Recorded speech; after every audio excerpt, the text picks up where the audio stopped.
Why hello, my name is Ebony and welcome to part 3 of the Film Spark special, The Story of the Blair Witch. This is a 7-part special to break down and deep dive into the lore of the Blair Witch and the associated films. This is part 3 where I discuss the third piece of mockumentary in this series, The Massacre of the Burkittsville 7, The Blair Witch Legacy. So grab a snacky snack and get comfy as we dive down into part 3 of the Blair Witch rabbit hole.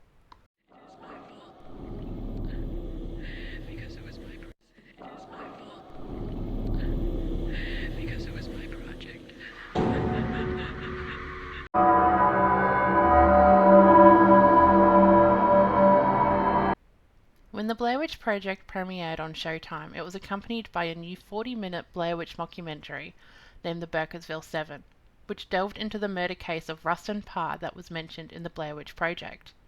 Within the mockumentary, it is theorized that Kyle Brody, the lone survivor of the murders, may have himself been involved in the murders.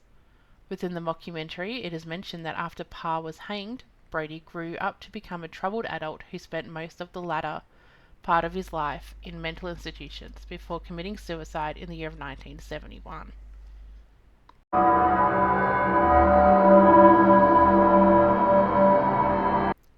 If you missed episode 2 in this series, then first of all, what are you doing? Go check it out immediately. However, if you don't wish to go back, here's a little snippet of the background on Rustin Parr.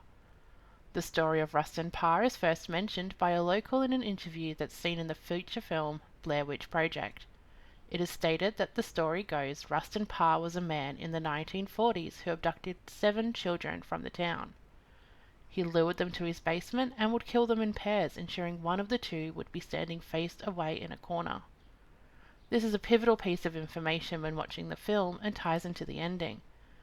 In order to keep the lore alive and keep the audience guessing on what is and isn't real, The Massacre of the Burkittsville 7 was produced to provide an even more realistic story and background on the children mentioned in the film, to provide another piece of evidence to accompany the lore.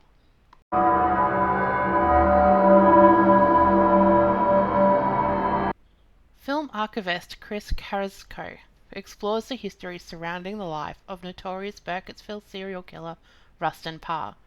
He shows the viewers his extensive research into the case, and he produces old newspaper clippings as well as original transcripts from the Rustin Parr murder trial. Carrasco's research unearths some startling insights into the case as a whole. His research focuses on Kyle Brody, who was one of 8 children allegedly abducted by Parr. He is also the only one to survive the Burkittsville massacre and was a key witness in Parr's trial. By examining the background of Brody himself as well as his life after the trial, Carrasco posits that Brody was not really a victim, but rather he suggests that Brody actually guided Parr in the murders and was in fact the mastermind of the whole affair. Brody grew up in a troubled life and was eventually committed to the Maryland State Institute for the Criminally Insane in Baltimore. Other people in the interview includes Janine Brody, sister of Kyle Brody, who contests that Kyle could not have been anything but a normal boy. Dominic Cazale, a former priest who had the fortune of hearing the confession of Rustin Parr. On the day of his execution, Parr revealed to Father Cazale that he never killed anyone.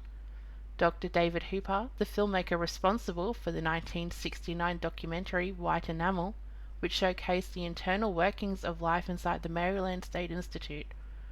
White Enamel also shows archival footage of Kyle Brody's last days as he is seen cowering in the corner of his room, naked, screaming the words, "Never given," over and over again. There are also scenes of Brody scribbling down words in a forgotten witch's language known as the Transitus Fluvi, the same language seen written in blood on the walls of the upstairs room in Rustin Parr's house. In the end, Kyle Brody took his own life in 1971. The true nature of Kyle Brody's involvement in the murders and his relationship to the urban legend known as the Blair Witch has yet to be revealed. Now, I watched this piece of mockumentary for the first time for this series, and I gotta say these mockumentaries have really taken me by surprise. I went into the deep dive expecting poor acting skills and obvious spoof documentaries. However, I've seen really believable material and actors who could easily be these people in real life. I felt like I was watching someone obsessed with serial killers. I felt like I was watching this simple man deep dive into years and years of archived footage based around a serial killer known by the name of Rustin Parr. Much like the mockumentaries prior, I can easily see the audience would believe these people if you knew nothing of the subject prior. With that being said, this concludes episode 3 of the story of Blair Witch. Ratings and full reviews of each piece of media viewed within the series will be provided in the conclusion episode at the end. I hope you've enjoyed the 3rd episode and continue to listen along the way for the full 7-part series. Again, my name is Ebony, I am the host of the Film Spark podcast, and thank you for listening.